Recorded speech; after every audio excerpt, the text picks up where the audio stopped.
Открытие Центра культурного развития – событие, значимое не только для работников культуры, но и для всего ингушского народа. Это первое учреждение многофункционального типа, появившееся в республике. Сотрудники Центра будут искать одаренных детей и, конечно же, в дальнейшем поддерживать их талант.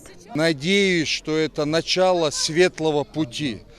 Я очень рад, здесь все рвутся в бой, родители приходят, здесь кружок вокала, здесь кружок изобразительных искусств, кружок декоративно-прикладного искусства, у нас кружок хореографии, танцы есть. Президент России поручил Министерству культуры страны к 2015 году создать в каждом малом городе Центр культурного развития. Ингушетия в числе первых субъектов, реализовавших указ Владимира Путина. Современный центр построен менее чем за год. Конечно, те кружки, которые здесь будут работать при этом центре, они дадут хороший эффект для того, чтобы дети уже с малых лет привыкли к творческой жизни, к творчеству. Красную ленту вместе с главой Ингушетии перерезали заместитель министра культуры России Георгий Перумов и дети, которые здесь будут обучаться.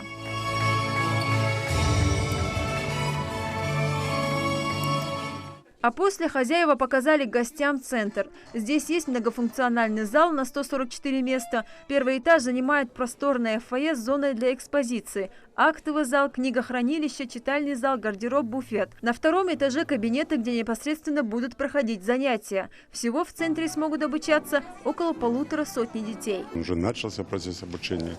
И максимально сделать так, чтобы Министерство культуры, в целом правительство республики создало условия для того, чтобы вот эти великолепные помещения в этом великолепном зале не пустовали в светлое время суток, чтобы они постоянно работали. Всего в России реализуем 39 таких центров, которые будут построены до конца 2016 года. И вот в первую пятерку Ингушетия попала, это не случайно, потому что было видно и отношение руководства республики, и всех было желание достичь результата. И мы видим этот прекрасный результат.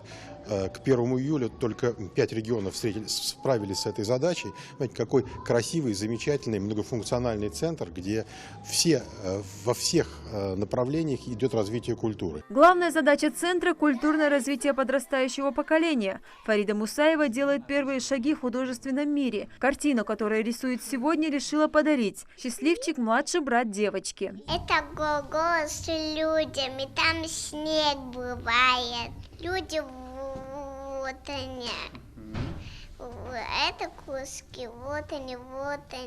Работать с детьми будет творческая, энергичная команда профессионалов. Потенциал, он, как говорится, у всех детей одинаковый. Мы за собой ведем этих детей. Мы их сегодня обеспечиваем такими условиями, на что я, честно говоря, всегда обращаю внимание. Это сегодня мы делаем то, что давным-давно у нас должно было быть. Двухэтажное здание Центра культурного развития предназначено и для проведения культурно-массовых мероприятий. Многофункциональный зал Центра можно использовать как кинотеатр. Лейла Гайсанова, Ильяс Ханиев, Гапурчах, Киев. Новости 24.